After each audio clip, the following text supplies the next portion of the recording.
Queridas y valiosas escuchas, bienvenidas a la lectura de la segunda parte del capítulo 14 de Mujeres que corren con los lobos, escrito por Clarisa Pinkola Estés. Si es la primera vez que pasas por aquí, te invito a escuchar la primera parte de este capítulo o, en su defecto, a escuchar el libro desde el principio. Y aquellas que vienen de haber escuchado la primera parte de este capítulo, sigamos en estas exploraciones tan interesantes que Clarisa nos está invitando a hacer. Nos está hablando acerca de las iniciaciones y cómo en estas búsquedas y exploraciones profundas de nuestra psique vamos descubriendo diferentes aspectos, recursos y depredadores que habitan en nosotras mismas. Qué maravilla que estemos aquí, ¿no lo creen? Sigamos disfrutando de Mujeres que corren con los lobos. Bienvenidas.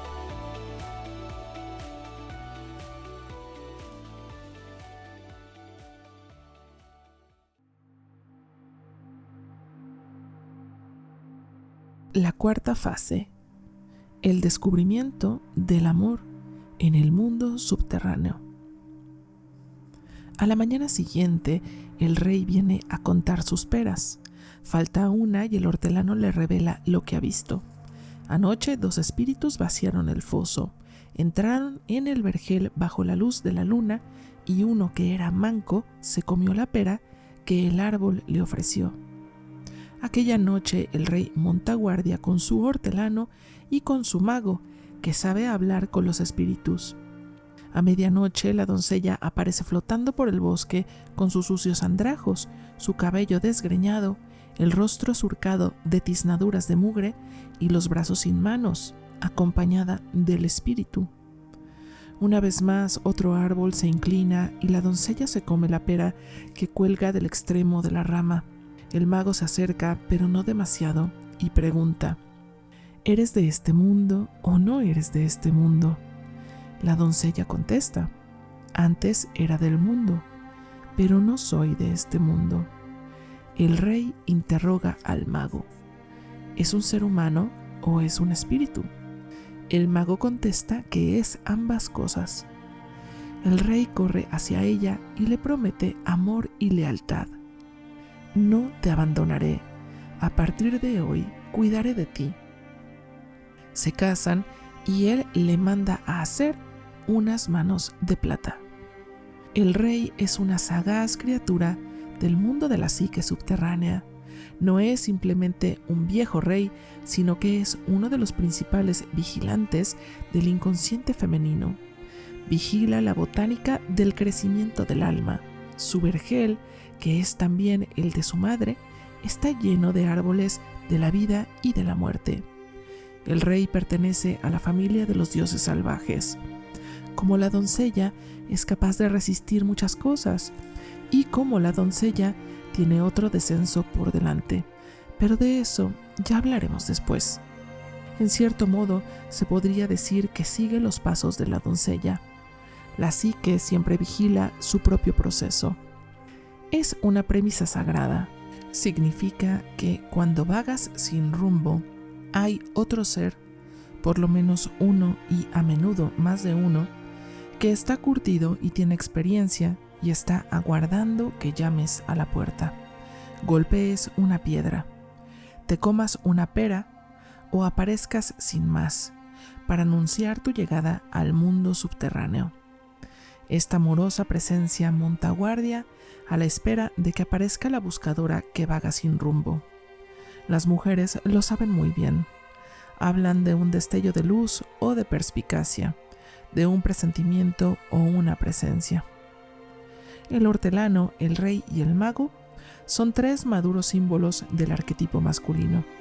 Equivalen a la sagrada trinidad femenina representada por la madre, la doncella y la vieja bruja. En el cuento, las antiguas diosas triples o las 3 diosas en una están representadas de la siguiente manera.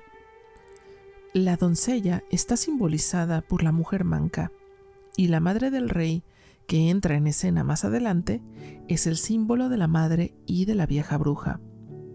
El giro que confiere al cuento una apariencia moderna es la figura del demonio, que en los antiguos ritos de iniciación femenina estaba normalmente representado por la vieja en su doble naturaleza de aquella que da la vida y la quita. En este cuento, el demonio es solo el que quita la vida.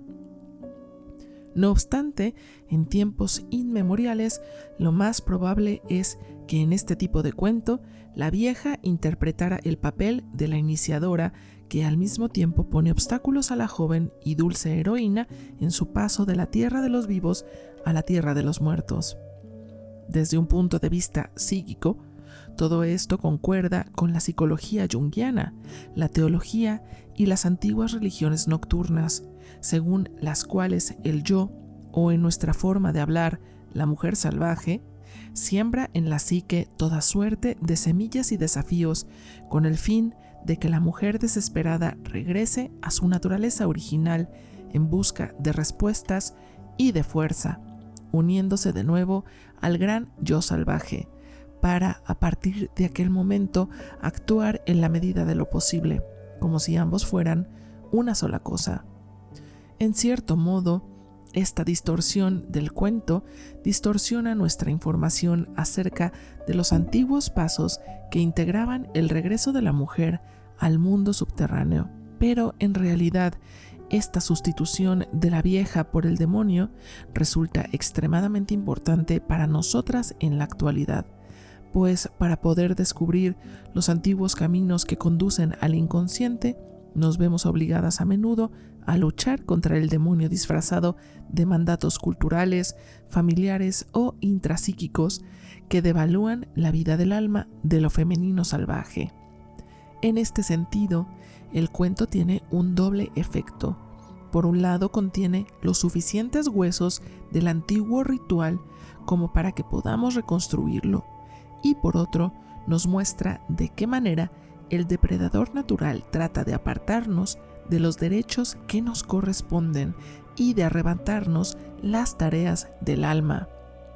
Los principales autores de la transformación presentes en el vergel en este momento son, en orden aproximado de aparición, la doncella, el espíritu vestido de blanco, el hortelano, el rey, el mago, la madre vieja y el demonio.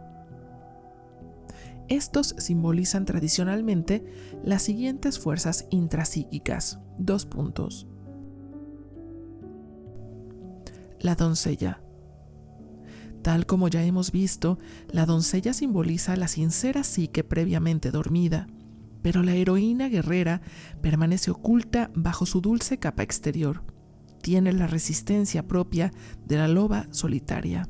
Es capaz de soportar la suciedad, la mugre, la traición, el daño, la soledad y el exilio de la iniciada. Es capaz de vagar sin rumbo por el mundo subterráneo y de regresar enriquecida al mundo de arriba. Aunque al iniciar el descenso quizá no pueda formularlas con claridad, está siguiendo las instrucciones y las directrices de la vieja madre, de la mujer salvaje. El espíritu vestido de blanco. En todas las leyendas y todos los cuentos de hadas, el espíritu vestido de blanco es el guía, el que posee una dulce sabiduría innata y que es algo así como el explorador del viaje de la mujer. Entre algunas Mesemondok, este espíritu se consideraba un fragmento de un antiguo y valioso dios despedazado que seguía encarnándose en los seres humanos. Por su atuendo, el espíritu vestido de blanco guarda estrecha relación con la miríada de diosas de la vida, muerte, vida de las distintas culturas, todas ellas esplendorosamente vestidas de blanco. La Llorona, Berta, El, etc. Lo cual quiere decir que el espíritu vestido de blanco es un auxiliar de la madre vieja, que en la psicología arquetípica es también la diosa de la vida, muerte, vida. El hortelano. El hortelano es el cultivador del alma, un guardián regenerador de la semilla, la tierra y la raíz. Es similar al Cocopelli de los indios Hopi, un espíritu jorobado que cada primavera se presenta en las aldeas y fertiliza no solo las cosechas, sino también a las mujeres. La función del hortelano es la regeneración. La psique de la mujer tiene que sembrar, desarrollar y cosechar constantemente nueva energía para poder sustituir la vieja y gastada. Hay una natural entropía o desgaste y utilización de los componentes psíquicos. Es bueno que así sea y así debería funcionar la psique, pero hay que tener nueva energía lista para sustituir a la vieja. Este es el papel del hortelano en la tarea de la psique. Lleva la cuenta de la necesidad de cambio y reabastecimiento. En el interior de la psique hay vida constante, constante enfrentamiento con la muerte y constante sustitución de ideas, imágenes y energías. El rey.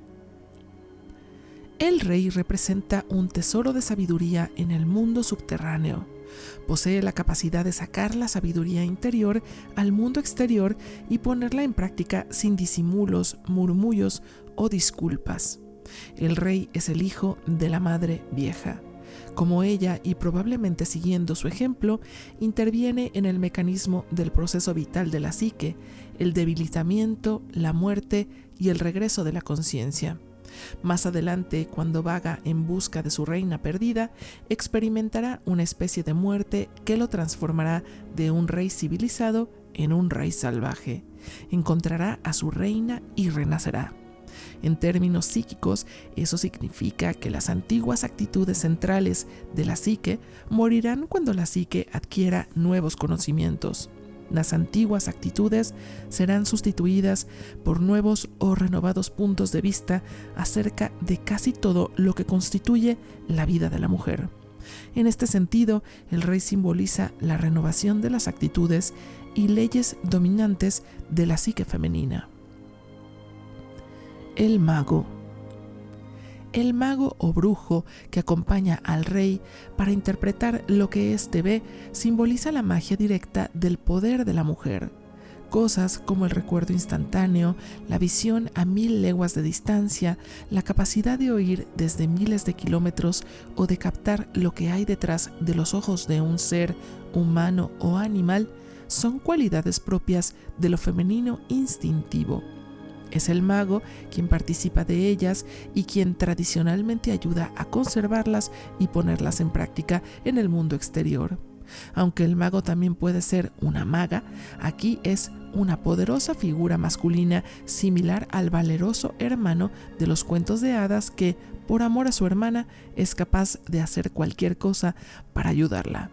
El mago siempre posee un potencial ambivalente. En los sueños y en los cuentos se presenta indistintamente como hombre o como mujer. Puede ser macho, hembra, animal o mineral y cambiar de disfraz con tanta soltura como la vieja, su réplica femenina. En la vida consciente, el mago ayuda a la mujer a convertirse en lo que quiera y a representarse a sí misma como quiera en un momento determinado. La reina madre vieja. En este cuento, la reina madre vieja es la madre del rey. Esta figura simboliza muchas cosas, entre ellas la fecundidad, la inmensa capacidad de ver los trucos del depredador y de atemperar las maldiciones.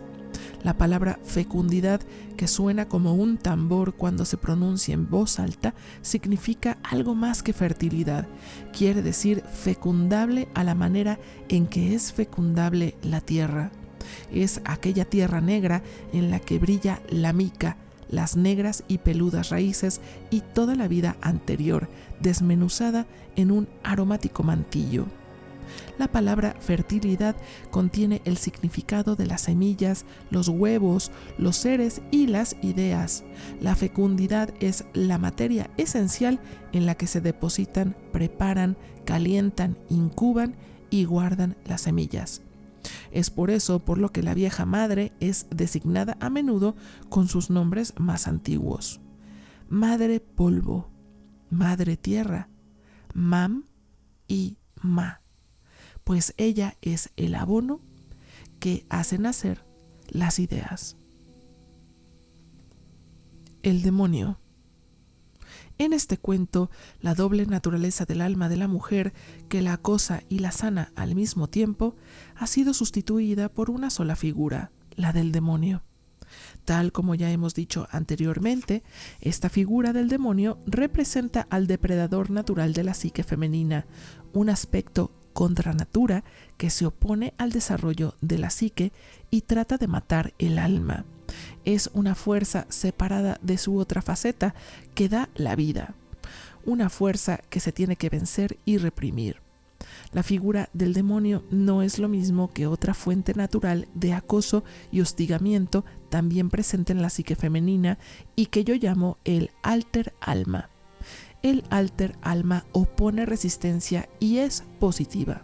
Aparece a menudo en los sueños femeninos, los cuentos de hadas y los mitos como una figura que cambia constantemente de aspecto y que magnetiza y atormenta a la mujer hasta obligarla a efectuar un descenso que en condiciones ideales culmina en una reunión con sus recursos más profundos.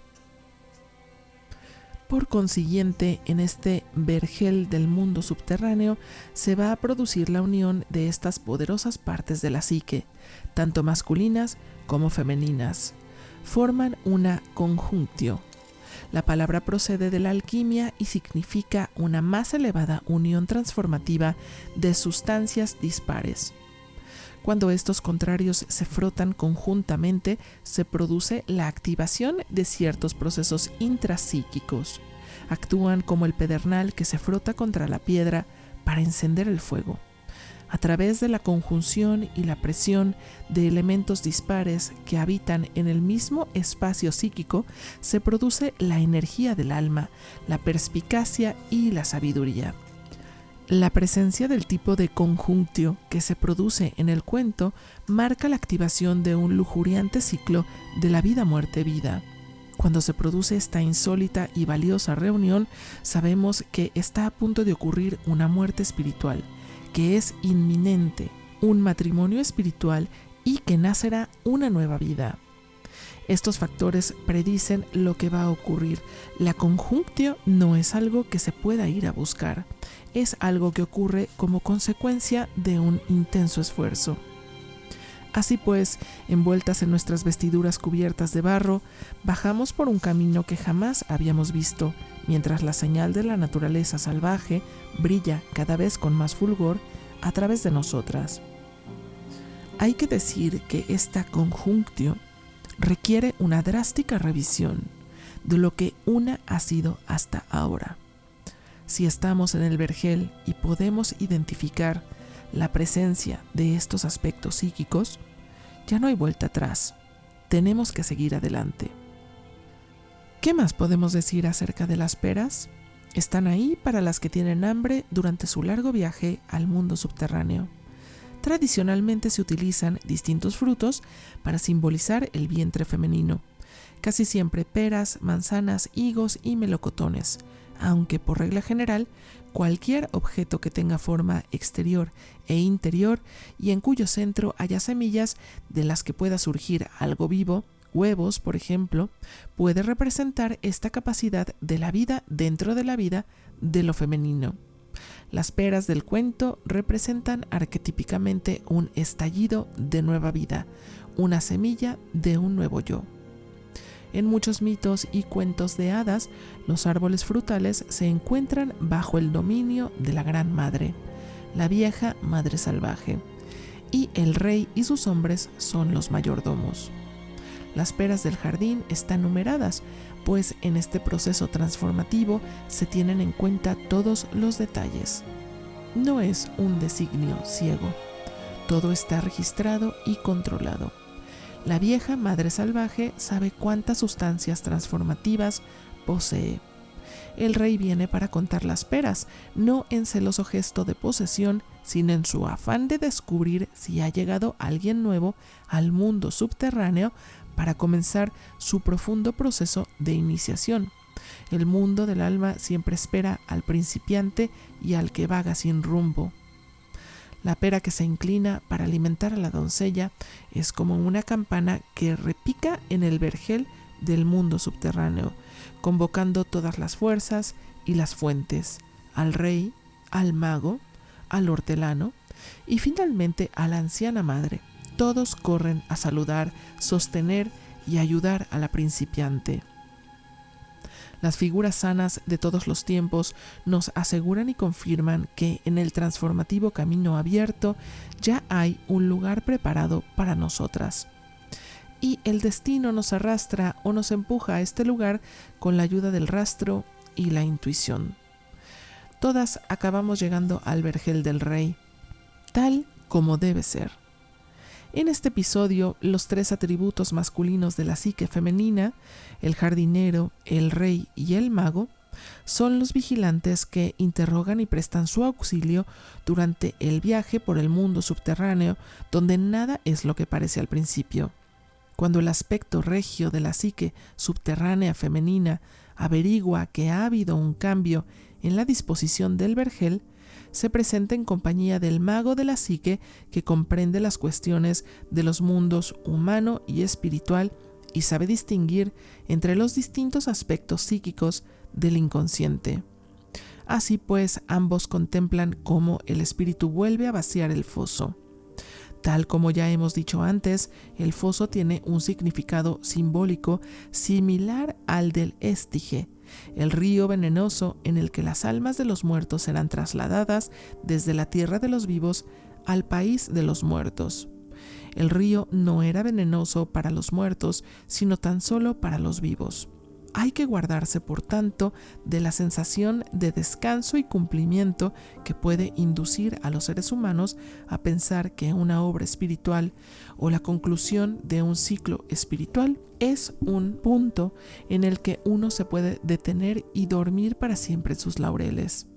El foso es un lugar de descanso para los muertos, un cumplimiento al que se llega al término de la vida. Pero la mujer viva no puede permanecer mucho tiempo cerca de él, pues se podría adormilar en los ciclos que configuran el alma. A través de este símbolo del río circular que es el foso, el cuento nos advierte de que esta agua no es un agua cualquiera, sino un agua especial. Es un agua que marca una frontera, como el círculo de tiza que la doncella había trazado para alejar al demonio. Cuando alguien cruza un círculo o penetra en su interior, entra o pasa a través de otro estado de ser y de otro estado de conciencia o ausencia de ella. Aquí la doncella pasa a través de un estado de inconsciencia reservado a los muertos. No tiene que beber el agua ni vadearla, sino cruzar su lecho seco. Puesto que la mujer tiene que atravesar la tierra de los muertos en sentido descendente, a veces se desorienta y cree que morirá para siempre, pero no es así. Su misión es atravesar la tierra de los muertos como una criatura viva, pues en eso consiste la conciencia. Por consiguiente, el foso es un símbolo muy importante y el hecho de que el espíritu del cuento lo vacíe nos ayuda a comprender qué tenemos que hacer en nuestro viaje. No tenemos que tendernos a dormir satisfechas de lo que hemos hecho hasta ahora en nuestra tarea. Tampoco tenemos que arrojarnos al río en un insensato intento de acelerar el proceso. Hay una muerte con M minúscula y una muerte con M mayúscula. La que busca la psique en este proceso de los ciclos de la vida, muerte, vida, es la muerte por un instante, no la muerte eterna con mayúscula. El mago se acerca al espíritu y a la joven, pero no demasiado, y pregunta: ¿eres de este mundo o no eres de este mundo? Y la doncella, vestida con los andrajos propios de una criatura despojada de su ego y acompañada por el cuerpo resplandecientemente blanco de un espíritu, le contesta al mago que se encuentra en la tierra de los muertos, a pesar de que está viva. Antes era del mundo y, sin embargo, no soy de este mundo. Cuando el rey le pregunta al mago: ¿es un ser humano o es un espíritu? El mago le contesta que es ambas cosas. La críptica respuesta de la doncella da fe de que ésta pertenece a la tierra de los vivos, pero está entrando en la cadencia de la vida, muerte, vida. Y como consecuencia de ello es un ser humano en fase de descenso, al mismo tiempo una sombra de su antiguo yo. Puede vivir en el tiempo del mundo de arriba, pero la obra de la transformación se produce en el mundo subterráneo y ella puede vivir en los dos como la que sabe. Todo eso se hace para que ella aprenda y abra el camino que conduce al verdadero yo salvaje. Para ahondar en el significado del material de la doncella manca, he aquí unas cuantas preguntas que ayudarán a las mujeres a comprender sus viajes al mundo subterráneo. Las preguntas están formuladas de tal manera que se pueden contestar tanto individual como colectivamente.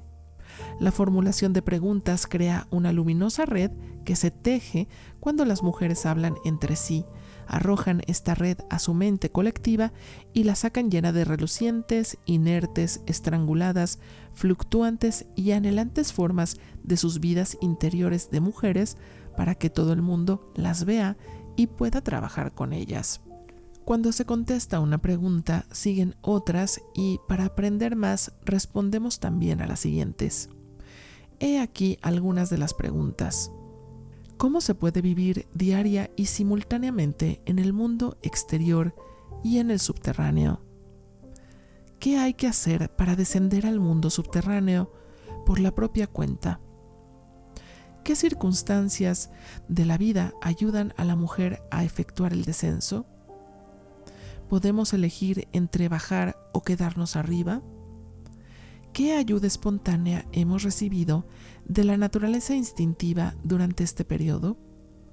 Cuando las mujeres o los hombres se encuentran en este estado de doble ciudadanía, a veces cometen el error de pensar que lo mejor que se puede hacer es apartarse del mundo exterior con las ineludibles obligaciones y tareas que éste nos impone y que tanta irritación nos causan.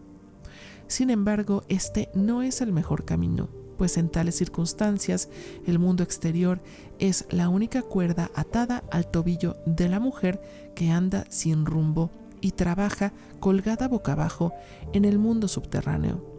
Se trata de un periodo extremadamente importante en el que lo del mundo exterior tiene que desempeñar el papel que le corresponde, creando una tensión y un equilibrio de otro mundo que nos ayude a alcanzar un final positivo. Por eso vagamos sin rumbo por el camino, preguntándonos, más bien musitando para nuestros adentros, si hemos de ser sinceras, ¿soy de este mundo o del otro? Y contestando, soy de los dos. Y pensamos en ello mientras proseguimos nuestra marcha. Una mujer que se encuentra en semejante proceso tiene que pertenecer a ambos mundos. Precisamente el hecho de vagar sin rumbo de esta manera es lo que nos ayuda a vencer los últimos vestigios de resistencia y arrogancia y a acallar las últimas objeciones que pudiéramos poner, pues este tipo de vagabundeo resulta agotador. Pero al mismo tiempo, este tipo de cansancio nos induce a abandonar finalmente los temores y ambiciones del ego y a aceptar lo que viene. Gracias a ello, nuestra comprensión del periodo que hemos pasado en las selvas subterráneas será profunda y total.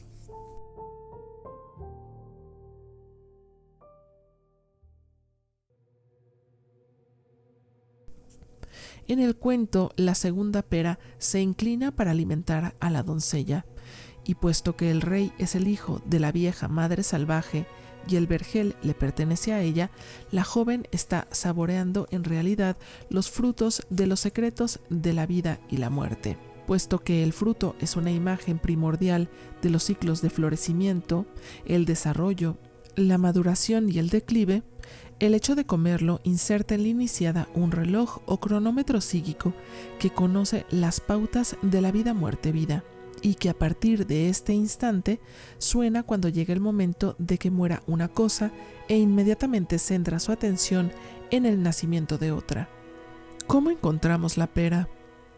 Sumergiéndonos en los misterios de lo femenino, en los ciclos de la tierra, los insectos, los animales, los pájaros, los árboles, las flores, las estaciones, el fluir de los ríos y los niveles de sus aguas, en el pelaje de los animales, más o menos tupido según las estaciones, en los ciclos de la opacidad y la transparencia de nuestros procesos de individuación y en nuestros ciclos de necesidad y disminución de la sexualidad, en la religión, el ascenso y el descenso.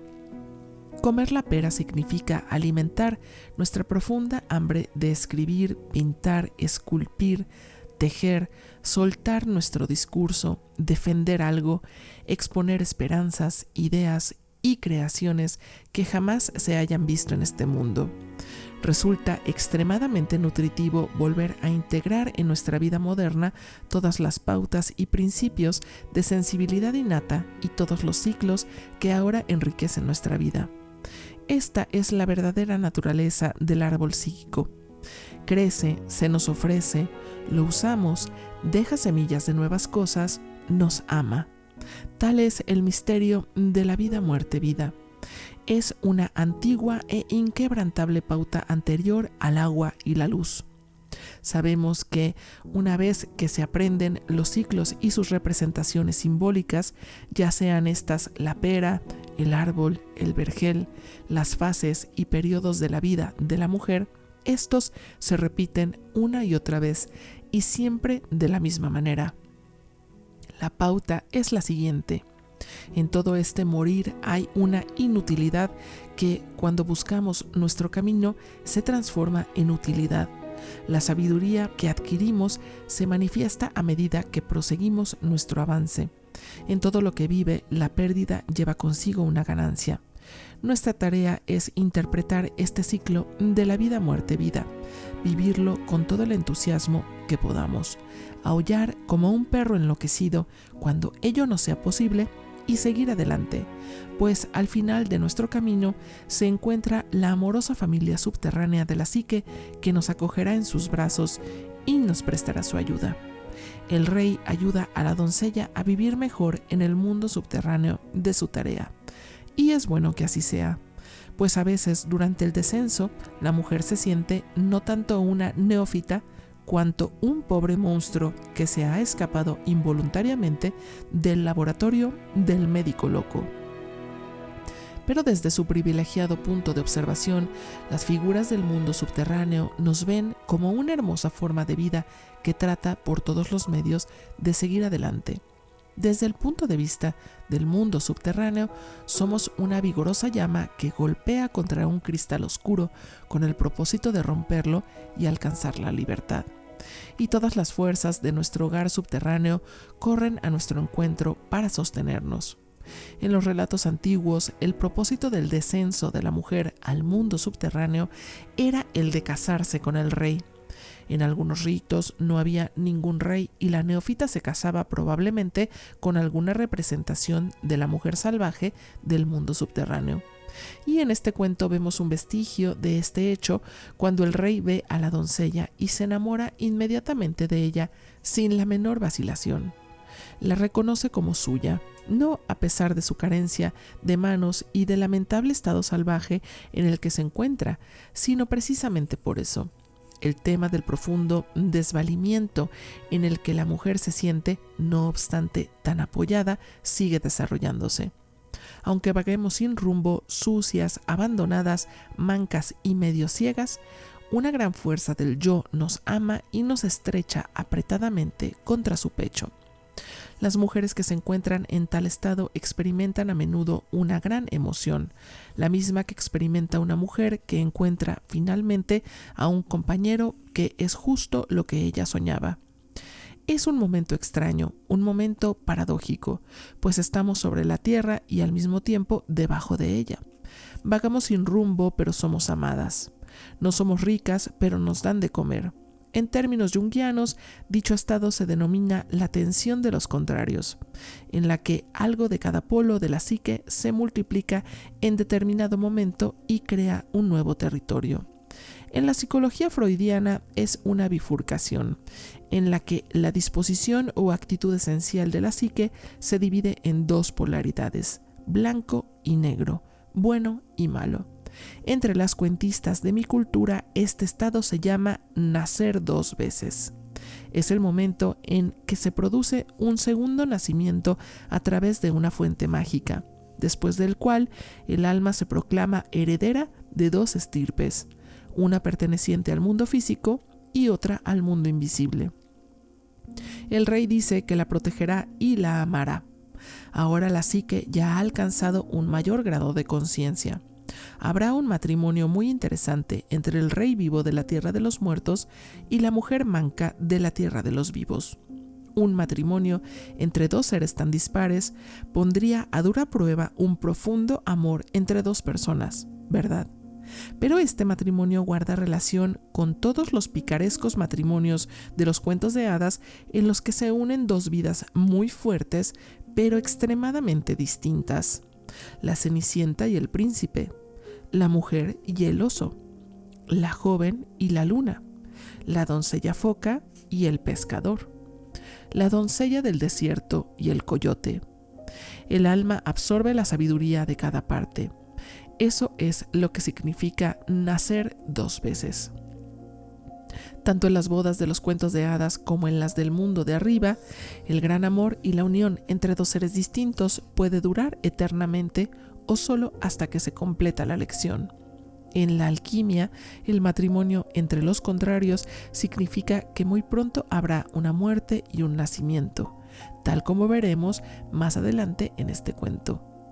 El rey ordena que le hagan a la doncella unas manos espirituales que actuarán en su nombre en el mundo subterráneo.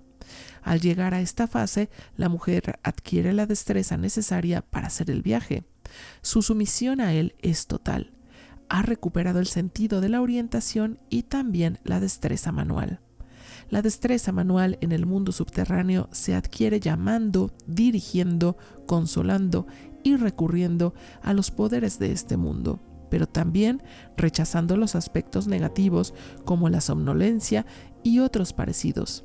Si el símbolo de la mano en el mundo de arriba lleva un radar sensorial, la mano simbólica en el mundo subterráneo puede ver en la oscuridad y a través del tiempo.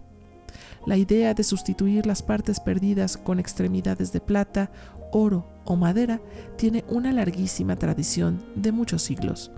En los cuentos de hadas de Europa y de las regiones circumpolares, la orfebrería es el arte de los homúnculi, los duendes, los vergar, los espíritus domésticos, los trasgos y los elfos, que traducidos en términos psicológicos son los aspectos elementales del espíritu que habitan en lo más profundo de la psique y extraen de ella valiosas ideas. Todas estas criaturas son unos pequeños psicopompos, es decir, unos mensajeros intermediarios entre la fuerza del alma y los seres humanos. Desde tiempos inmemoriales, los objetos fabricados con metales preciosos se asocian con estos industriosos y a menudo malhumorados huroneros. Es un ejemplo más de la actuación de la psique en nuestro nombre, aunque nosotras no estemos constantemente presentes en los distintos talleres. Como en todas las cosas del espíritu, las manos de plata están cargadas de historia y misterio. Existen numerosos mitos y cuentos en los que se describe el origen de las mágicas prótesis y se revela quién las formó, quién hizo los moldes, quién las transportó, hizo el vaciado, las dejó enfriar, las pulió y las acopló. En la Grecia clásica, la plata es uno de los metales preciosos de la fragua de Hefesto. Como la doncella, el dios Hefesto fue mutilado en unas circunstancias dramáticas relacionadas con sus progenitores. Es probable que Hefesto y el rey del cuento sean figuras intercambiables. Hefesto y la doncella de las manos de plata son hermanos arquetípicos. Ambos tienen unos padres que no comprenden su valor. Cuando nació Hefesto, su padre Zeus exigió que fuera cedido en adopción y su madre Hera accedió a hacerlo, por lo menos hasta que el niño creciera. Después lo devolvió al Olimpo. El joven se había convertido en un platero y orfebre de asombrosa habilidad. se produjo una discusión entre Zeus y Hera, pues Zeus estaba celoso de su hijo. Hefesto se puso del lado de su madre en la discusión y Zeus arrojó al muchacho al pie del monte, destrozándole las piernas. El lisiado Hefesto no se dio por vencido y se negó a morir. Encendió la hoguera más grande que jamás hubiera habido en su fragua y se hizo unas piernas de plata y oro de rodillas para abajo. Forjó toda suerte de objetos mágicos y se convirtió en el dios del amor y de la restauración mística. Se podría decir que es el patrón de los objetos y las personas que se desmembran, se rompen, se quiebran, se agrietan, se desportillan y se deforman. Muestra un especial afecto por los que nacen tullidos y por aquellos cuyos corazones o sueños están rotos. A todos les aplica los remedios que forja en su prodigiosa fragua, reparando, por ejemplo, un corazón con venas de oro puro, fortaleciendo una extremidad lisiada con un revestimiento de plata y otorgándole la mágica capacidad de suplir las deficiencias provocadas por la lesión. No es una simple casualidad que los tuertos, los cojos, los mancos y todos aquellos que sufren alguna deficiencia física hayan sido apreciados a lo largo del tiempo por su sabiduría especial. Su lesión o deficiencia los obliga a una edad muy temprana a entrar en ciertas partes de la psique normalmente reservadas a los muy ancianos. Y todos ellos se encuentran bajo la amorosa protección de Hefesto, el artesano de la psique. Una vez creó 12 doncellas que podían caminar, hablar y conversar y cuyas extremidades eran de oro y plata. Cuenta la leyenda que se enamoró de una de ellas y pidió a los dioses que la convirtieran en un ser humano, pero esta ya es otra historia. Recibir unas manos de plata es adquirir las habilidades de las manos espirituales, el toque curativo, la capacidad de ver en la oscuridad y la posesión de una poderosa sabiduría a través de la percepción física. Estas manos encierran en sí toda una médica psíquica, con la que alimentan, remedian y sostienen. Al llegar a esta fase, la doncella ya ha adquirido el toque de la curandera herida. Las manos psíquicas le permitirán captar mejor los misterios del mundo subterráneo, pero serán conservadas como un regalo cuando ella finalice su tarea y ascienda de nuevo al mundo de arriba. En esta fase del descenso suelen producirse unos misteriosos, extraños y curativos actos que no dependen de la voluntad del ego y son el resultado de las manos espirituales, es decir, de un místico vigor curativo. En tiempos antiguos, estas aptitudes místicas correspondían a las ancianas de las aldeas, pero éstas no las adquirían en el momento en que les salían las primeras canas. Las iban acumulando a lo largo de muchos años de duro esfuerzo y resistencia. Y en eso estamos también nosotras. Se podría decir que las manos de plata representan la coronación de la doncella en un nuevo papel, pero no se trata de la coronación de su cabeza, sino del acoplamiento de unas manos de plata a los muñones de sus brazos. Esta es su coronación como reina del mundo subterráneo. Para aplicar ahora un poco más de paleomitología, recordemos que en la mitología griega, Perséfone no solo era la hija de su madre, sino también la reina de la tierra de los muertos. En otros relatos menos conocidos acerca de ella, Perséfone sufre distintos tormentos, como por ejemplo permanecer colgada durante 3 días del árbol del mundo con el fin de redimir las almas que no han sufrido lo bastante como para que sus espíritus adquieran más profundidad. El eco de este Cristo, Crista, es perceptible en la doncella manca. El paralelismo se intensifica si tenemos en cuenta que el significado de los campos elíseos, la morada de Perséfone en el mundo subterráneo, es el país de las manzanas. Alicie es la denominación pregala de Sorb, manzana, que en la artúrica Avalon también significa lo mismo. La doncella manca está directamente asociada con el manzano en flor. Se trata de una antigua criptología. Cuando aprendemos a descifrarla, vemos que Perséfone, la del país de las manzanas, la doncella manca y el manzano en flor son el mismo habitante de las tierras salvajes. Vemos en ellos que los cuentos de hadas y los mitos nos han dejado un mapa muy claro de los conocimientos y las prácticas del pasado y de nuestra manera de proceder en el presente. Ahora, al final de la cuarta fatiga de la doncella manca, podríamos decir que el descenso de la doncella ya se ha completado, pues ésta ha sido nombrada reina de la vida y la muerte. Es la mujer lunar que sabe lo que ocurre durante la noche y hasta el sol tiene que pasar por delante de ella en el mundo subterráneo para poder renovarse con vistas al nuevo día. Pero eso todavía no es la lisis, la conclusión. Solo estamos en el punto central de la transformación, un lugar en el que se nos sostiene amorosamente, pero listas para sumergirnos lentamente en otro abismo. Por consiguiente, tenemos que seguir.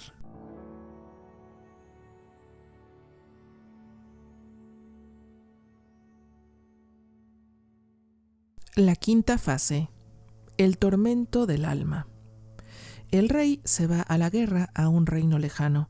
Le pide a su madre que cuide de la joven reina y que le envíe un mensaje en caso de que su esposa tenga un hijo. La joven reina da a luz a una preciosa criatura y envía el venturoso mensaje.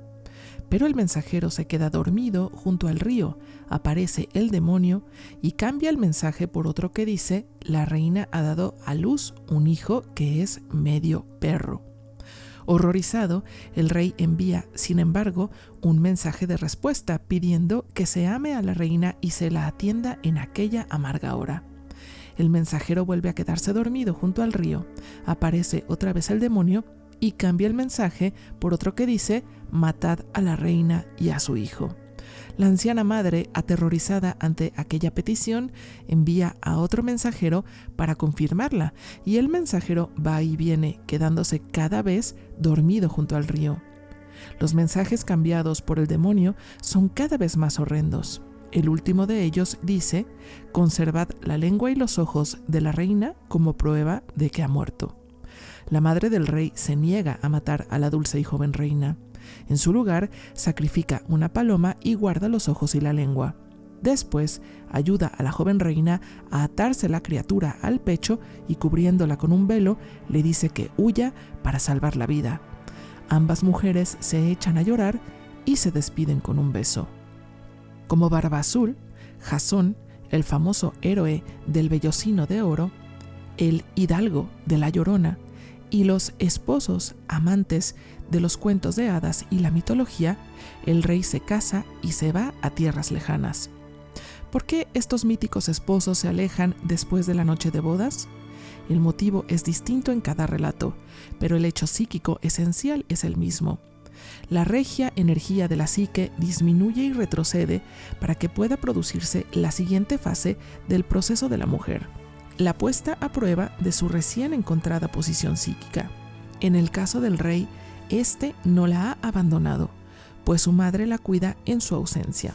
El siguiente paso es la formación de la relación de la doncella con la anciana madre salvaje y el alumbramiento. Aquí se pone a prueba el vínculo amoroso entre la doncella y el rey y entre la doncella y la anciana madre. Uno de los vínculos es el del amor entre polos opuestos y el otro es el del amor del profundo yo femenino. La partida del rey es un leitmotiv universal de los cuentos de hadas. Cuando experimentamos no una retirada del apoyo, sino una disminución de la cercanía de dicho apoyo, podemos tener la certeza de que está a punto de empezar un periodo de prueba en el que tendremos que alimentarnos exclusivamente con la memoria del alma hasta que se produzca el regreso del amado. En tales circunstancias, nuestros sueños nocturnos, sobre todo los más sorprendentes y penetrantes, serán el único amor que tendremos durante algún tiempo. He aquí algunos de los sueños que, a juicio de las mujeres, las ayudaron enormemente durante esta fase. Una simpática y dinámica mujer de mediana edad soñó que veía en el cieno de la tierra un par de labios, y que al sentarse ella en el suelo, aquellos labios le hablaban en susurros y después la besaban inesperadamente en la mejilla. Otra mujer que trabajaba con ahínco tuvo un sueño engañosamente sencillo. Se pasaba toda una noche durmiendo como un tronco. Al despertar de aquel sueño, se sintió totalmente descansada y en todo su cuerpo no había ni un solo músculo, nervio o célula fuera de su sitio. Otra mujer soñó que la operaban a corazón abierto y que la sala de quirófano carecía de techo, por lo que la luz que la iluminaba era la del sol. Sintió que la luz del sol le acariciaba el corazón y oyó decir al cirujano que la operación ya no era necesaria. Esta clase de sueños son experiencias de la naturaleza salvaje femenina y de aquella que lo ilumina todo. Emocional y a menudo físicamente profundos, son unos estados parecidos a unas reservas ocultas de alimento, a las que podemos recurrir cuando escasea el sustento espiritual. Mientras el rey se aleja en pos de su aventura, su aportación psíquica al descenso de la doncella se mantiene inalterada gracias al amor y el recuerdo. La doncella comprende que el regio principio del mundo subterráneo tiene un compromiso con ella y no la dejará abandonada, tal como le prometió antes de casarse. Al llegar a esta fase, la mujer suele estar llena de su yo. Está embarazada, lo cual significa que está llena de una naciente idea acerca de lo que será su vida, siempre y cuando no interrumpa su tarea. Es un periodo mágico y desalentador, tal como tendremos ocasión de ver, pues se trata de un ciclo de descensos en el que siempre hay otro a la vuelta de la esquina. A causa de este estallido de nueva vida, la existencia de la mujer sufre un nuevo tropiezo cerca del borde y la mujer vuelve a lanzarse al abismo. Pero esta vez, el amor de lo masculino interior y el viejo yo salvaje la sostienen como jamás la habían sostenido anteriormente. La unión del rey y la reina del mundo subterráneo produce una criatura. Una criatura creada en el mundo subterráneo es mágica y tiene todo el potencial que se suele asociar con el mundo subterráneo, como por ejemplo un oído muy fino y una innata sensibilidad, pero aquí está en su fase de anlage o de aquello que será. Aquí es cuando a las mujeres que están realizando el viaje se les ocurren sorprendentes ideas que algunos podrían calificar de grandiosas, pues son el resultado de unos ojos nuevos y juveniles y de unas nuevas expectativas. Entre las muy jóvenes podría ser algo tan sencillo como descubrir nuevos intereses y nuevas amistades. En el caso de mujeres más maduras, puede ser toda una tragicómica epifanía de divorcio, recuperación y posterior existencia feliz hecha a la medida. La criatura espiritual induce a las mujeres sedentarias a practicar el alpinismo en los Alpes a los 45 años. La criatura espiritual induce a una mujer obsesionada con la cera de abrillantar los suelos a matricularse en la universidad. La criatura espiritual hace que las mujeres que pierden el tiempo con tareas seguras se echen al camino con la espalda inclinada bajo el peso de sus mochilas. El alumbramiento psíquico equivale a convertirse en una misma, a decir, a ser una psique indivisa. Antes del nacimiento de esta nueva vida en el mundo subterráneo, es muy probable que una mujer piense que todas las partes y personalidades de su interior son algo así como un batiburrillo de vagabundos que entran y salen de su vida. El alumbramiento del mundo subterráneo, una mujer aprende que todo lo que la roza forma parte de ella. A veces cuesta llevar a cabo esta diferenciación de todos los aspectos de la psique, sobre todo cuando las tendencias y los impulsos nos repelen. El reto de amar los aspectos poco atractivos de nuestra personalidad constituye una empresa tan ardua como la más difícil que pueda haber llevado a cabo cualquier heroína. A veces tememos que el hecho de identificar más de un yo en el interior de la psique pueda significar que somos unas enfermas psíquicas.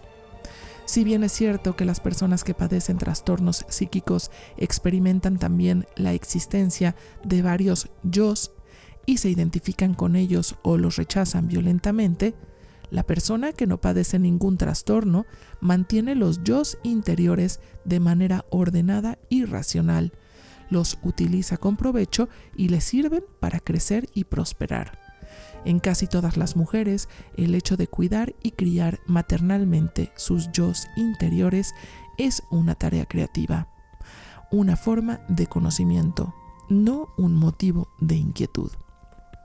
Así pues, la doncella manca espera el nacimiento de un hijo, un nuevo y pequeño yo salvaje. El cuerpo, en estado de buena esperanza, hace lo que quiere y sabe hacer. La nueva vida ata, separa y dilata. La mujer que se encuentra en esta fase del proceso psíquico puede entrar en otra enantiodromía, el estado psíquico en el que todo lo que antes se consideraba valioso ya no lo es tanto e incluso puede ser sustituido por nuevos y exagerados anhelos de espectáculos, experiencias y empresas extrañas e insólitas. Por ejemplo, para algunas mujeres, el hecho de casarse lo era todo. En cambio, cuando se produce una enantiodromía, quieren ser libres. El matrimonio es perjudicial, es una bobada, una basura y una pura scheisse, una mierda. Sustituye la palabra matrimonio por amante, trabajo, cuerpo, arte, vida y opciones, y comprenderás la exacta actitud mental propia de este periodo. Y después están los anhelos. Una mujer puede ansiar estar cerca del agua o tenderse boca abajo con el rostro en contacto con la tierra, aspirando el olor salvaje. Quizá le apetezca correr de cara al viento o plantar algo, arrancar alguna hierba, arrancar cosas del suelo o plantarlas. Puede ansiar hacer una caminata por las colinas, saltar de roca en roca escuchando el eco de su voz contra la montaña. Puede necesitar muchas horas de noches estrelladas en las que las estrellas son como unos polvos faciales esparcidos sobre un negro pavimento de mármol. Puede experimentar la sensación de que se va a morir si no baila desnuda en medio de una tormenta, si no permanece sentada en absoluto silencio, si no regresa a casa manchada de tinta, manchada de pintura, manchada de lágrimas o manchada de luna. Un nuevo yo está en camino. Nuestra vida interior, tal y como la hemos conocido hasta ahora, está a punto de cambiar. Aunque eso no significa que tengamos que arrojar por la borda los aspectos honrados y, sobre todo, los apoyos en una especie de enloquecida limpieza del hogar. Sí quiere decir que, durante el descenso, el mundo y los ideales de arriba palidecen y durante algún tiempo nos sentimos inquietas e insatisfechas, pues la satisfacción está a punto de nacer en la realidad interior. Eso que ansiamos tener jamás nos lo podrá dar un compañero, un trabajo, el dinero, un nuevo esto o aquello.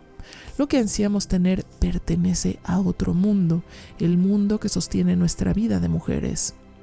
Y este yo, hijo, que estamos esperando, solo puede nacer por este medio, a través de la espera. A medida que transcurre el tiempo de nuestra vida y de nuestra tarea en el mundo subterráneo, el hijo crece y nace. En la mayoría de los casos, los sueños nocturnos de la mujer presagian el nacimiento. Las mujeres sueñan literalmente con un nuevo hijo, un nuevo hogar, una nueva vida. Ahora la madre del rey y la joven reina están juntas. La madre del rey es, ¿a qué no lo adivinas? La vieja, la que sabe. Conoce todo el proceso. La reina madre es, en el inconsciente femenino, el símbolo tanto de los cuidados maternales al estilo de Deméter, como de las actitudes de vieja bruja al estilo de Hécate. Esta alquimia femenina de la doncella, la madre y la curandera se repite como un eco en la relación entre la doncella manca y la madre del rey. Ambas son una ecuación psíquica similar. Aunque en este cuento la madre del rey resulta un poco esquemática, tal como lo era la doncella al principio del cuento con su rito de túnica blanca y el círculo de tiza, la anciana madre conoce también sus antiguos ritos, tal como veremos más adelante. En cuanto nace el yo hijo, la anciana reina madre envía un mensaje anunciando al rey el nacimiento de la criatura de la reina. El mensajero parece normal, pero al acercarse al río le empieza a entrar sueño, se queda dormido y sale el demonio. Esta clave nos indica que habrá otro reto para la psique durante su siguiente fatiga en el mundo subterráneo. En la mitología griega hay un río subterráneo llamado Lete, cuyas aguas hacen que la persona olvide todas las cosas que ha dicho o hecho. Psicológicamente eso significa quedarse dormida en el estado presente. El mensajero, que tendría que representar la comunicación entre estos dos principales componentes de la nueva psique, aún no posee la energía necesaria para enfrentarse con la fuerza destructiva, seductora de la psique. A la función de comunicación de la psique le entra sueño. Se tiende en el suelo, se queda dormida y se olvida de todo. ¿Adivina quién está constantemente al acecho? Pues el viejo perseguidor de doncellas, el famélico demonio. La palabra demonio que aparece en el cuento nos indica que este ha sido recubierto con un material religioso más reciente. En el cuento, el mensajero, el río y el sueño que provoca el olvido nos revelan que la antigua religión está justo debajo del argumento del cuento, justo en la siguiente capa. Esta ha sido la pauta arquetípica del descenso desde tiempos inmemoriales y nosotras seguimos también el mismo y eterno ciclo. También tenemos a nuestra espalda toda una historia de terribles tareas. Hemos visto el vapor del aliento de la muerte. Hemos superado los bosques que nos asfixian, los árboles que caminan, las raíces que nos hacen tropezar, la niebla que ciega nuestros ojos. Somos unas heroínas psíquicas con una maleta llena de medallas. ¿Quién nos puede hacer ahora un reproche? Queremos descansar. Nos merecemos un descanso porque hemos superado unas pruebas muy duras. Por consiguiente, nos tendemos junto a un ameno río. No nos hemos olvidado del sagrado proceso, pero bueno, nos gustaría hacer una pausa, solo un momento, ¿sabes? Lo justo para cerrar los ojos unos minutos. Pero antes de que podamos darnos cuenta, el demonio salta a gatas y cambia el mensaje que transmitía amor y jubilosa celebración por otro, cuya intención es provocar repugnancia. El demonio representa la irritación de la psique que se burla de nosotras diciendo: ¿has vuelto a tu antigua inocencia e ingenuidad ahora que tanto te quieren? ¿Ahora que has dado a luz? ¿Crees que ya han terminado todas las pruebas, mujer insensata? Y como estamos cerca del Lete, nos quedamos dormidas y seguimos roncando. Este es el error que cometen todas las mujeres, no una vez, sino muchas. Olvidamos acordarnos del demonio. El mensaje cambia del triunfal «la reina ha dado a luz un precioso hijo» al falso «la reina ha dado a luz un medio perro». En una versión similar del cuento, el mensaje cambiado es todavía más explícito. La reina ha dado a luz un medio perro, pues se acostó con las bestias del bosque. La imagen del medio perro del cuento no es accidental, sino un espléndido vestigio de las antiguas religiones centradas en las figuras de las diosas que florecieron en Europa y toda Asia. En aquellos tiempos, los pueblos adoraban a una diosa tricéfala. Las diosas tricéfalas están representadas en las distintas religiones por Hécate, la Baba Yaga, la Madre Jole, Berkta, Artemisa y otras.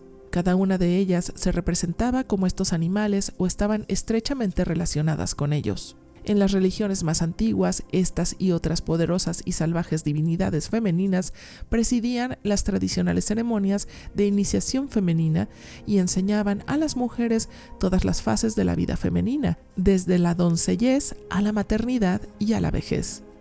El hecho de dar a luz un medio perro es una sesgada degradación de las antiguas diosas salvajes, cuya naturaleza instintiva se consideraba sagrada.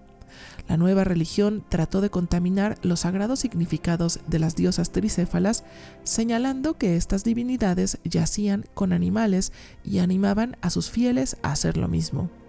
Fue entonces cuando el arquetipo de la mujer salvaje se empujó hacia abajo y se enterró a gran profundidad, y las actitudes salvajes de las mujeres no solo empezaron a menguar, sino que éstas se vieron obligadas a hablar de ellas en voz baja y en lugares ocultos. En muchos casos, las mujeres que amaban a la vieja madre salvaje tuvieron que proteger cuidadosamente su vida. Al final, la sabiduría solo les vino a través de los cuentos de hadas, el folclore, los estados hipnóticos y los sueños nocturnos. Menos mal y gracias sean dadas a Dios. Mientras que en Barba Azul vimos que el depredador natural era el que apartaba a las mujeres de sus ideas, sentimientos y acciones, aquí en La doncella manca se nos ofrece un aspecto del depredador mucho más sutil, pero inmensamente poderoso, con el que no solo tenemos que enfrentarnos en nuestra psique, sino también cada vez en mayor medida en nuestra actividad cotidiana exterior. La doncella manca muestra la habilidad del depredador para torcer las percepciones humanas y la vital comprensión que necesitamos a fin de desarrollar la dignidad moral, la perspectiva visionaria y la acción apropiada en nuestra vida y en el mundo. En Barba Azul, el depredador no deja vivir a nadie.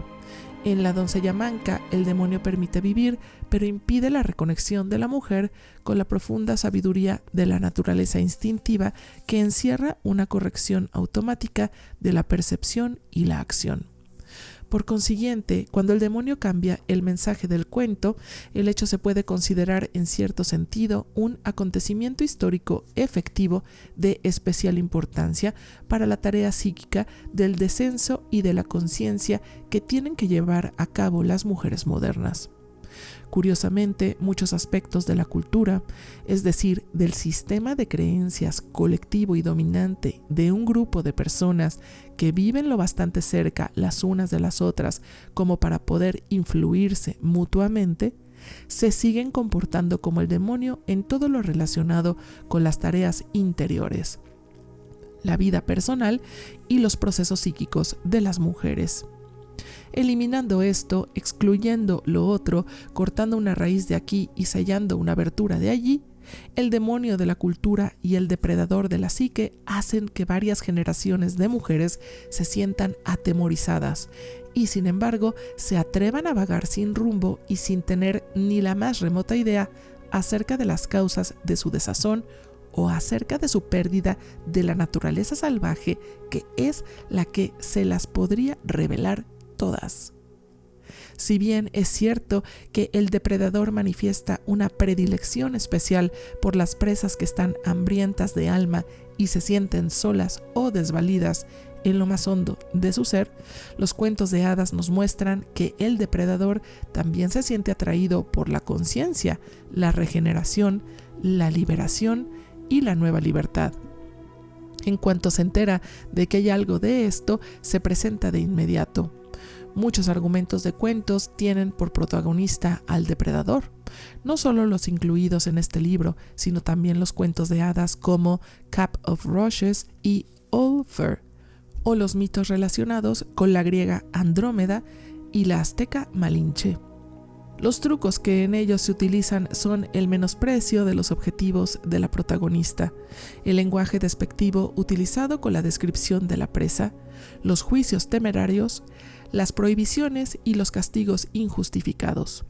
Estos son los medios que utiliza el depredador para cambiar los vivificadores mensajes entre el alma y el espíritu por otros mensajes letales que nos parten el corazón, nos causan vergüenza y, por encima de todo, nos impiden emprender la acción adecuada.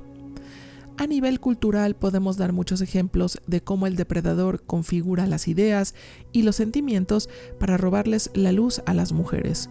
Uno de los ejemplos más llamativos de la pérdida de la percepción natural es el de varias generaciones de mujeres, cuyas madres rompieron la tradición de enseñar, preparar e introducir a sus hijas en el hecho más fundamental y físico de la esencia femenina, cual es el de la menstruación.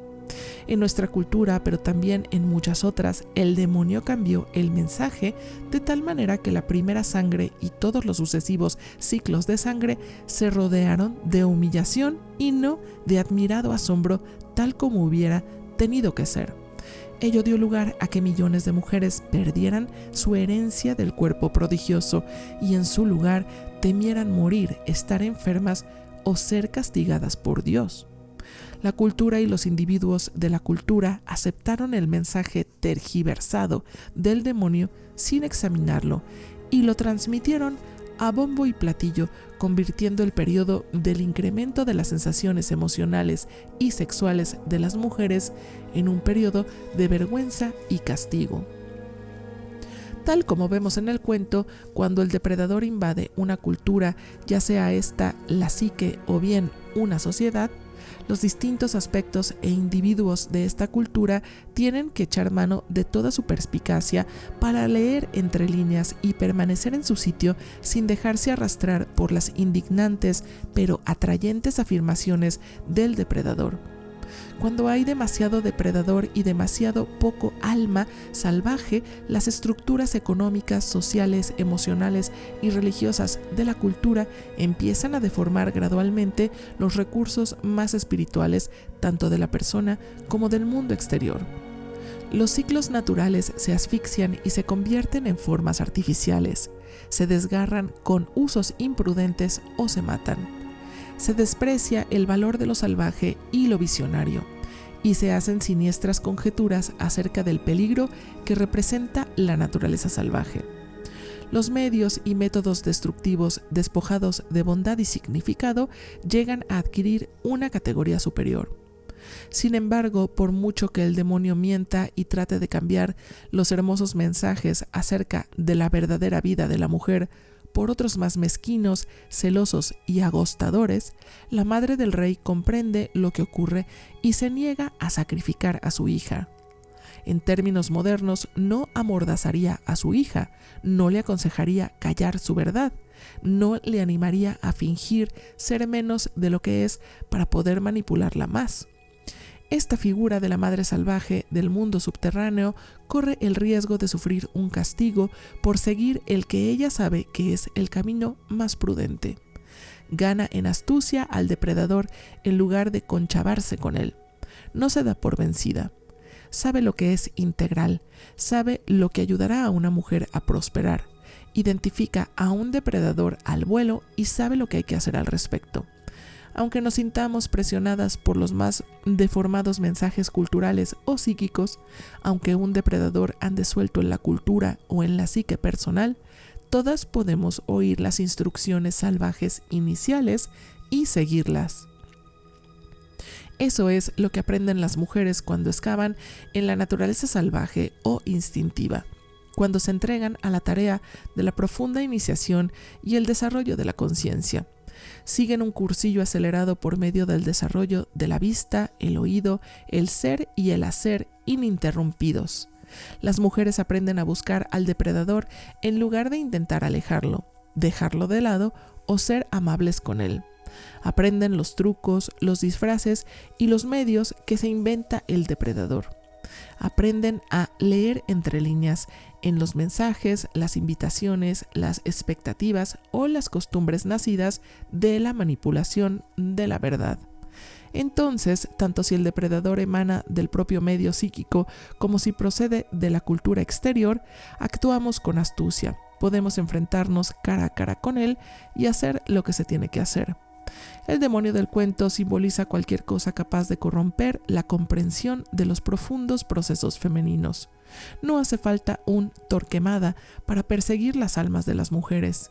También se las puede perseguir con la buena voluntad de unos medios nuevos pero antinaturales que, cuando se llevan hasta sus últimas consecuencias, privan a la mujer de su nutritiva naturaleza salvaje y de su capacidad de crear alma. Una mujer que no tiene por qué vivir como si hubiera nacido en el año 1000 a.C. Pese a ello, la antigua sabiduría es una sabiduría universal, unos conocimientos eternos y perdurables que serán tan válidos dentro de 5000 años como lo son hoy en día y como lo eran hace 5000 años. Es la sabiduría arquetípica y como tal es eterna. Pero conviene recordar que el depredador también es eterno. En otro sentido completamente distinto, el que cambia los mensajes siendo una fuerza innata y contraria del interior de la psique o del mundo exterior, se opone naturalmente al nuevo yo hijo. Pero, paradójicamente, Puesto que tenemos que reaccionar para combatirlo o contrapesarlo, la sola batalla nos confiere una fuerza extraordinaria. En nuestra tarea psíquica personal recibimos constantemente mensajes tergiversados del demonio. Soy buena, no soy tan buena. Mi trabajo es muy profundo. Mi trabajo es una tontería. Estoy progresando. No voy a ninguna parte. Soy valiente. Soy cobarde. Soy lista. Debería darme vergüenza. Son, cuando menos, mensajes desconcertantes. Así pues, la madre del rey sacrifica una paloma en lugar de matar a la joven reina. En la psique, como en toda la cultura en general, se registra una extraña rareza psíquica. El demonio no solo se presenta cuando las personas están hambrientas o carecen de algo, sino que a veces también aparece cuando se ha producido un acontecimiento de gran belleza, en este caso el nacimiento de un precioso hijo. Pero el depredador siempre se siente atraído por la luz, ¿y dónde hay más luz que en una nueva vida? Sin embargo, hay en el interior de la psique otros hipócritas que también intentan menospreciar o manchar lo nuevo. En el proceso femenino de aprendizaje de lo subterráneo está demostrado que cuando alguien ha dado a luz algo hermoso en la psique, surge también algo desagradable, aunque solo sea por un instante, algo que está celoso, que carece de comprensión o muestra desdén. El hijo recién nacido será menospreciado, calificado de feo y condenado por uno o varios persistentes antagonistas. El nacimiento de lo nuevo da lugar a complejos. La madre negativa y el padre negativo y otras criaturas negativas que surgen de la tierra removida de la psique e intentan, en el mejor de los casos, criticar severamente el nuevo orden y, en el peor, desanimar a la mujer y a su nueva criatura, idea, vida o sueño. Es el mismo argumento de los antiguos padres, Crono, Urano y también Zeus, que siempre querían devorar o desterrar a sus vástagos por temor a que éstos los desbancaran. En términos junguianos, esta fuerza destructiva se llamaría complejo, una serie organizada de sentimientos e ideas de la psique de la que el ego no es consciente, lo cual permite que consigan imponernos más o menos su dominio. En el medio psicoanalítico, el antídoto es la conciencia de las propias debilidades y cualidades de tal manera que el complejo no pueda actuar por su cuenta. En términos freudianos, esta fuerza destructiva se consideraría emanada del id, un oscuro, indefinido pero infinito territorio psíquico en el que, diseminados como desperdicios y cegados por la falta de luz, viven, olvidados y reprimidos, todos los deseos, las ideas y acciones y los impulsos repugnantes. En este medio psicoanalítico, la resolución se alcanza recordando los pensamientos y los impulsos vergonzosos, haciéndolos aflorar a la conciencia, describiéndolos, nombrándolos y catalogándolos con el fin de arrancarles la fuerza. En algunos cuentos islandeses, la mágica fuerza destructiva de la psique es a veces Brak, el hombre de hielo. En un antiguo cuento se comete un asesinato perfecto. Brak, el hombre de hielo, mata a una mujer humana que no corresponde a su amor. La mata con un témpano en forma de daga.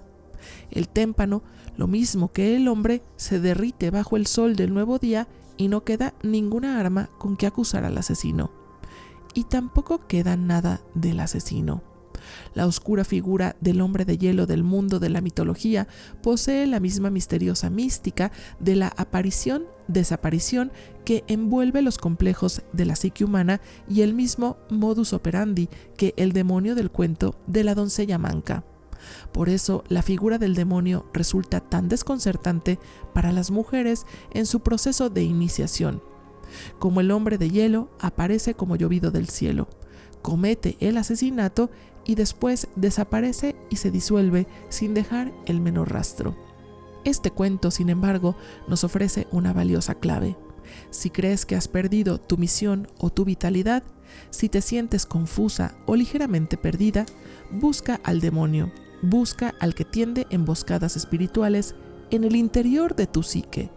Si no lo ves, no lo oyes o no logras sorprenderlo con las manos en la masa, ten por cierto que está actuando y por encima de todo permanece despierta por muy cansada que estés, por mucho sueño que tengas y por mucho que quieras cerrar los ojos a la verdadera tarea que tienes que cumplir. En la realidad, cuando una mujer tiene un complejo demoníaco, eso es exactamente lo que ocurre.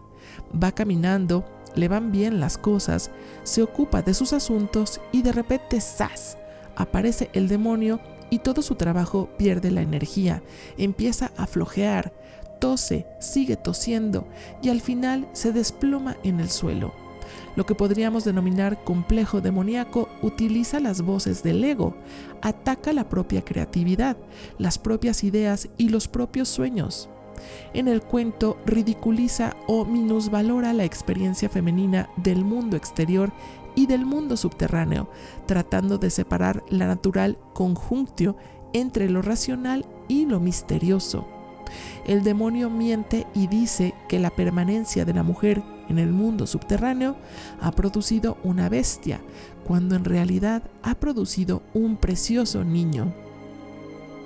Los distintos santos que en sus escritos afirmaban haber luchado por conservar la fe en Dios, tras haber sido tentados durante toda la noche por el demonio que les quemaba los ojos con palabras encaminadas a debilitar su determinación y que había estado a punto de arrancarles los globos oculares con horribles apariciones mientras que arrastraba su alma sobre fragmentos de vidrio, se referían precisamente a este fenómeno de la súbita aparición del demonio. El propósito de esta emboscada psíquica es el de hacerte perder la fe, no solo en ti misma, sino también en la cuidadosa y delicada tarea que estás llevando a cabo en el inconsciente. Hace falta una fe muy grande para seguir adelante en tales circunstancias, pero tenemos que hacerlo y lo hacemos. El rey, la reina y la madre del rey, todos los elementos de la psique, tiran en una misma dirección, en nuestra dirección. Y por consiguiente nosotras tenemos que perseverar con ellos. En estos momentos ya estamos casi en la recta final. Sería lamentable y doloroso que ahora abandonáramos la carrera. El rey de nuestra psique es muy valiente. No se vendrá abajo al recibir el primer golpe. No se encogerá dominado por el odio y el afán de castigo, tal como espera el demonio. El rey, que tanto ama a su esposa, se espanta al recibir el mensaje cambiado, pero envía un mensaje de respuesta diciendo que cuiden a la reina y de su hijo en su ausencia. Es la prueba de nuestra certidumbre interior. ¿Pueden dos fuerzas permanecer unidas aunque una de ellas se considere abominable y despreciable? ¿Puede una de ellas respaldar a la otra, ocurra lo que ocurra? ¿Es posible mantener la unión aunque se siembren con denuedo las semillas de la duda? Hasta ahora, la respuesta es que sí. La prueba acerca de si podrá haber un matrimonio de amor duradero entre el mundo subterráneo salvaje y la psique terrenal se está superando espléndidamente bien. En su camino de regreso al castillo, el mensajero vuelve a caer dormido junto al río y el demonio cambia el mensaje por otro que dice: matad a la reina.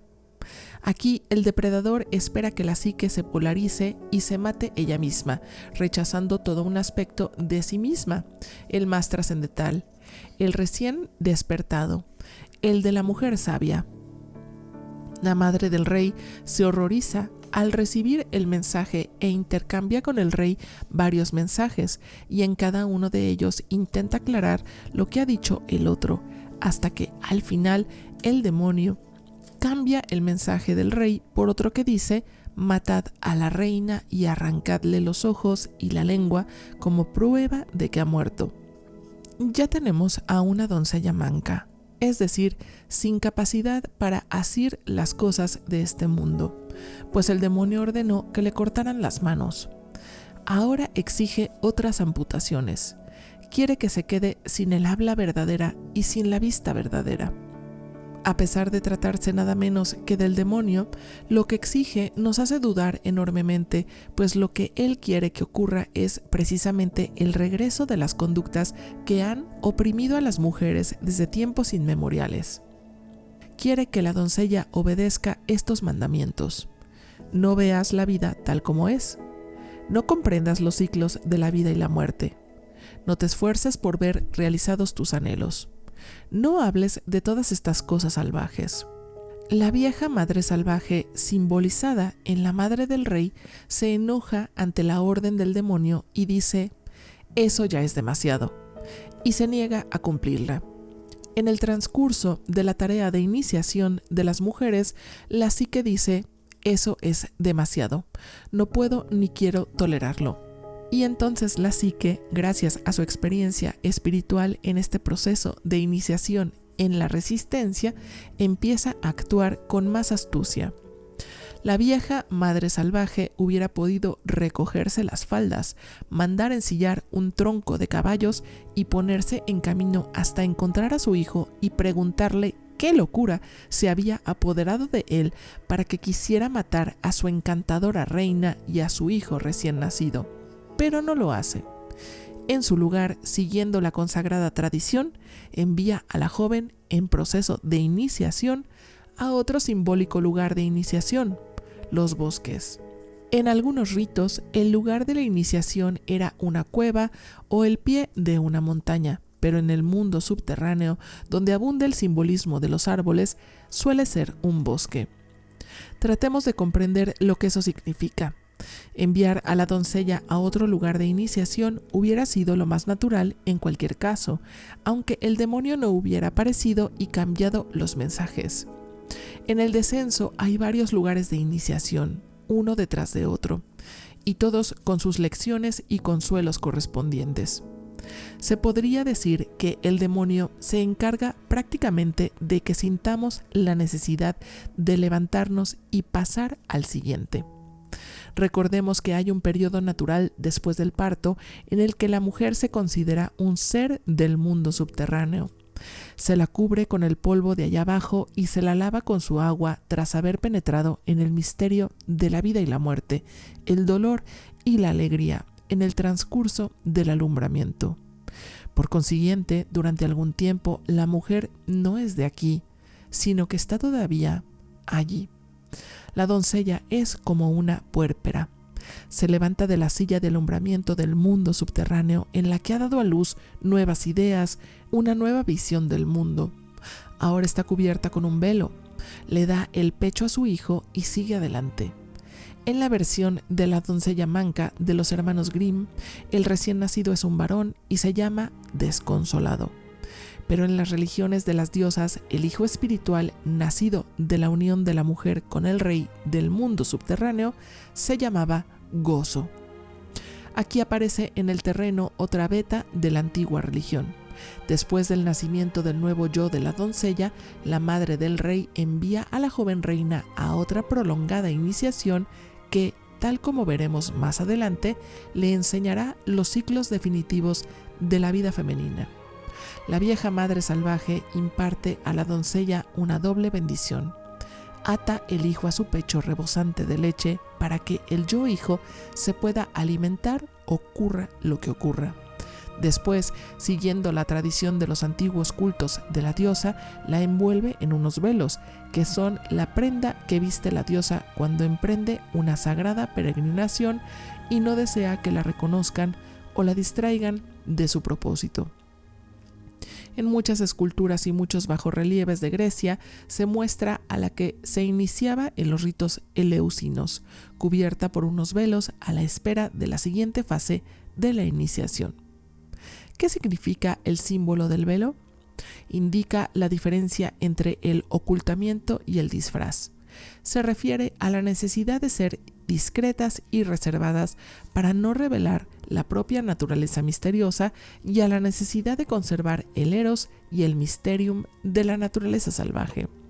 A veces nos cuesta conservar la nueva energía vital en el interior del crisol de la transformación el tiempo suficiente para que obtengamos algún beneficio.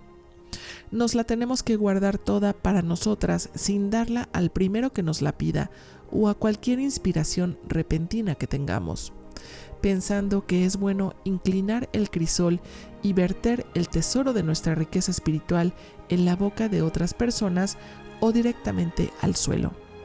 La colocación de un velo sobre algo aumenta el efecto y el sentimiento.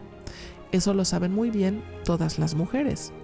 Mi abuela solía utilizar la frase tapar el cuenco con un velo. Quería decir colocar un lienzo blanco sobre un cuenco de masa para que subiera el pan. El velo de la masa de pan y el velo de la psique sirven para lo mismo. En el alma de las mujeres que efectúan el descenso se produce una intensa fermentación. El hecho de encontrarse detrás del velo intensifica la perspicacia mística. Por detrás del velo, todos los seres humanos parecen seres humanos. Todos los acontecimientos y todos los objetos tienen el color de un amanecer o de un sueño. En los años 60, las mujeres se cubrían con el velo de su cabello.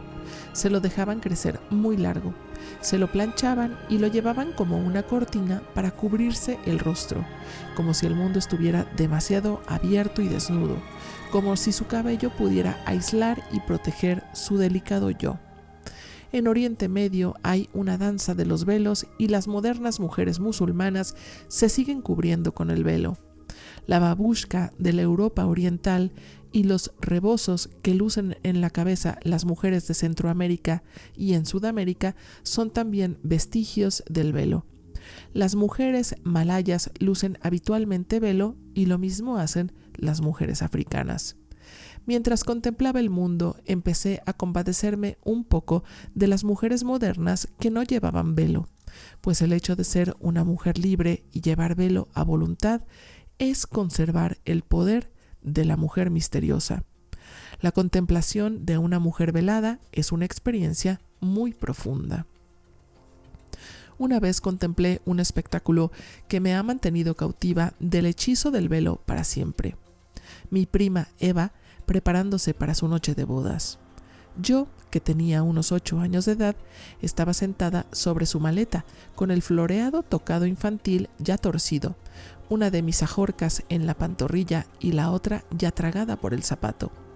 Primero se puso un largo vestido de raso blanco con 40 botoncitos forrados de raso en la espalda y después unos largos guantes de raso blanco con 10 botones forrados de raso cada uno. A continuación, se cubrió el bello rostro y los hombros con un velo que llegaba hasta el suelo. Mi tía Terés ahuecó el velo a su alrededor, pidiéndole a Dios en voz baja que todo le saliera bien. Mi tío Sebastián se detuvo en el umbral boquiabierto de asombro, pues Eva ya no era un ser mortal, era una diosa. Por detrás del velo sus ojos parecían de plata y su cabello resplandecía como si estuviera cuajado de estrellas, mientras que su boca semejaba una roja flor. Se pertenecía solo a sí misma, contenida y poderosa, inalcanzable, pero en la justa medida. Algunos dicen que el himen es el velo, otros afirman que el velo es la ilusión, y nadie se equivoca. Curiosamente, aunque el velo se haya utilizado para ocultar a la concupiscencia de los demás la propia belleza, es también una de las armas de la femme fatale. Lucir un velo de determinado tipo en determinado momento ante un amante determinado y con un aspecto determinado equivale a irradiar un intenso y nebuloso erotismo, capaz de cortar la respiración. En la psicología femenina, el velo es un símbolo de la capacidad de las mujeres de adoptar cualquier presencia o esencia que deseen. Hay en la mujer cubierta por un velo una sorprendente luminosidad. Su aspecto intimida hasta tal punto a todos los que se cruzan con ella que estos no tienen más remedio que detenerse en seco, y su presencia los impresiona hasta tal extremo que necesariamente la tienen que dejar en paz. La doncella del cuento se cubre con un velo para emprender su viaje y por consiguiente es intocable. Nadie se atrevería a levantarle el velo sin su permiso. Después de toda la prepotencia del demonio, está protegida una vez más. Las mujeres también pasan por esta transformación. Cuando están cubiertas por el velo, las personas sensatas se guardan mucho de invadir su espacio psíquico. Por lo tanto, después de todos los falsos mensajes que se han recibido en la psique e incluso durante el exilio, nosotras también estamos protegidas por una cierta sabiduría superior, una rica y nutritiva soledad nacida de nuestra relación con la vieja madre salvaje. Estamos nuevamente en camino, pero protegidas de todo el peligro. El hecho de llevar el velo nos señala como seres pertenecientes a la mujer salvaje. Somos suyas, y a pesar de no ser inalcanzables, nos mantenemos en cierto modo apartadas de la total inmersión en la vida del mundo exterior. Las diversiones del mundo de arriba no nos deslumbran. Vamos en busca de un lugar, de la patria del inconsciente, de la misma manera que se dice de los árboles frutales en flor que lucen unos preciosos velos. Nosotras y la doncella somos ahora unos manzanos floridos que andan en busca del bosque al que pertenecen. La matanza de la cierva era antiguamente un rito de revitalización que solía presidir una anciana, como por ejemplo la madre del rey, pues esta era la conocedora, oficial de los ciclos de la vida y la muerte. El sacrificio de la cierva era un antiguo rito destinado a liberar la dulce pero exuberante energía del animal. Como las mujeres en proceso de descenso, este animal sagrado era un esforzado superviviente de los más fríos y crudos inviernos. Las ciervas se consideraban muy eficientes en la búsqueda de alimento, el alumbramiento y la capacidad de vivir de acuerdo con los ciclos inherentes de la naturaleza. Es probable que las participantes en dicho ritual pertenecieran a un clan y que el propósito del sacrificio fuera el de instruir a las iniciadas en las cuestiones relacionadas con la muerte, así como el de infundirles las cualidades de la criatura propiamente dicha. Aquí tenemos una vez más un sacrificio, en realidad una doble rubedo, un sacrificio cruento. Primero tenemos el sacrificio de la cierva, el animal sagrado para la antigua estirpe de la mujer salvaje. La matanza de criaturas es una tarea peligrosa, pues varias clases de entes benéficos se desplazan disfrazados de animales.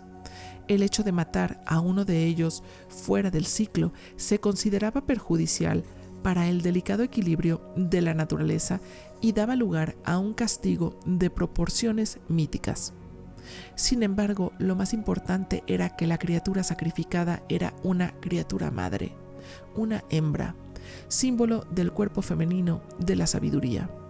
Después, consumiendo la carne de aquella criatura y cubriéndose con su pellejo para abrigarse y dejar constancia de la pertenencia al clan, la mujer se convertía en aquella criatura. Se trataba de un ritual sagrado cuyos comienzos se perdían en la noche de los tiempos.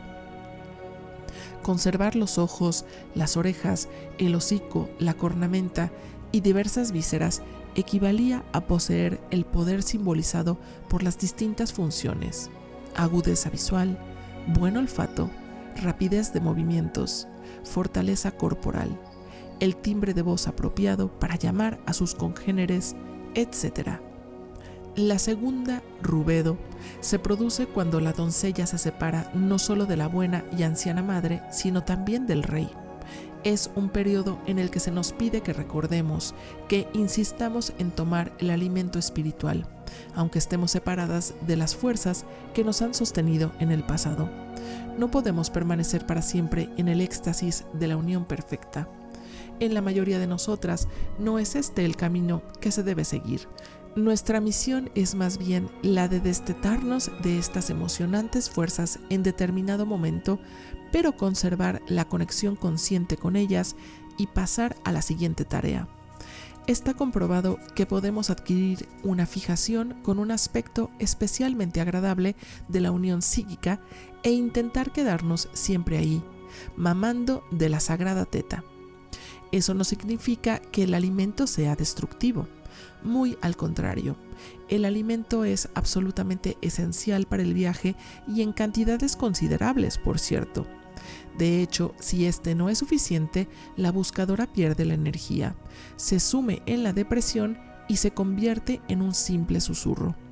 Pero si nos quedamos en nuestro lugar preferido de la psique, que puede ser exclusivamente el de la belleza o el del arrobamiento, el proceso de la individuación se reduce a un lento y pesado avance. La verdad es que algún día tenemos que abandonar, por lo menos provisionalmente, las sagradas fuerzas que habitan en nuestra psique para que pueda producirse la siguiente fase del proceso. Como en el cuento en el que las dos mujeres se despiden con lágrimas en los ojos, tenemos que despedirnos de las valiosas fuerzas interiores que tan inestimable ayuda nos han prestado. Después, estrechando fuertemente contra nuestro pecho nuestro nuevo yo, hijo, tenemos que echarnos al camino. La doncella ha reanudado la marcha y se dirige hacia el gran bosque, confiando en que algo surgirá de aquella inmensa sala de árboles, algo capaz de fortalecer el alma.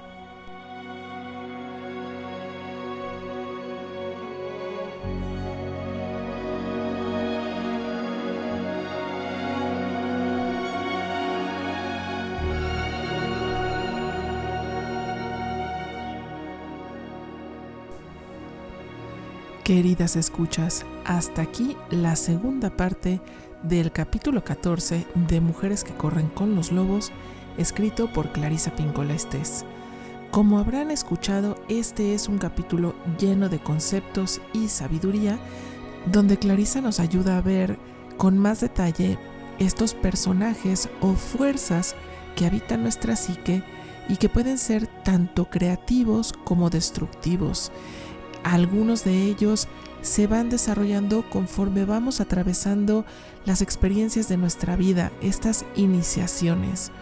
Y es interesante que Clarisa describe este proceso como algo que ocurrirá en nuestra vida muchas veces, muchas experiencias que nos traerán poco a poco conciencia, luz en la psique y claridad respecto a estas voces interiores que nos habitan.